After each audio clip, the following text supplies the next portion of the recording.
ખાડીપુરથી અસરગ્રસ્ત વિસ્તારોની મુલાકાતે રાજ્યના નાયબ મુખ્યમંત્રી હર્ષ સંઘવી પહોંચ્યા હતા। પટારના આંબેડનગર અને આઝાદનગરમાં તેમણે અસરગ્રસ્ત લોકો સાથે મુલાકાત કરી સહાય કામગીરીની સમીક્ષા કરી હતી। તેમણે જણાવ્યું કે કાલે બપોરથી અત્યાર સુધીમાં સમગ્ર શહેરમાં મોટા ભાગનો સર્વે પૂર્ણ થઈ ગયો છે। જે લોકોના ઘરમાં પાણી ભરાયા છે તેમને 6800ની વૈકલ્પિક સહાય કાલથી જ આપવામાં આવી રહી છે। હર્ષ સંઘવીએ જણાવ્યું કે આજ સુરત શહેરમાં 250થી વધુ ટીમો સર્વે અને સહાયની કામગીરી કરી રહી છે। કલેક્ટર સહિત તમામ અધિકારીઓ ગ્રાઉન્ડ ઝીરો પર રહી કામગીરીનું નિરીક્ષણ કરી રહ્યા છે। તેમણે વધુમાં જણાવ્યું કે અસરગ્રસ્તો અગાઉથી સહાય માટે પાત્ર હતા, તેમણે 1800ની સહાય પણ આપવામાં આવશે।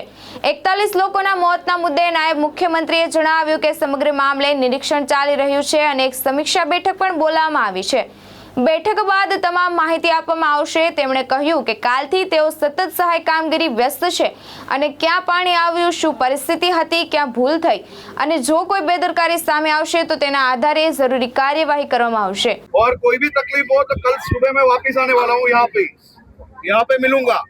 जिसका नहीं हुआ होगा वो मुझे मिल सकता है, ठीक है? ओके, कोई चिंता मत करना। Thank you sir.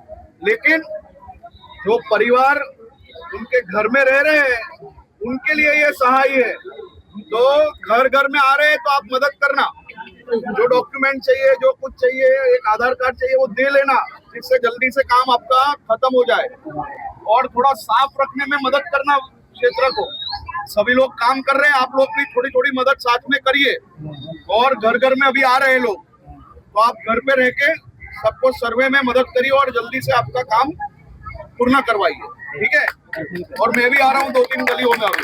Bhavesh Upadhyay, દ્રષ્ટિકોણ ન્યૂઝ, સુરત।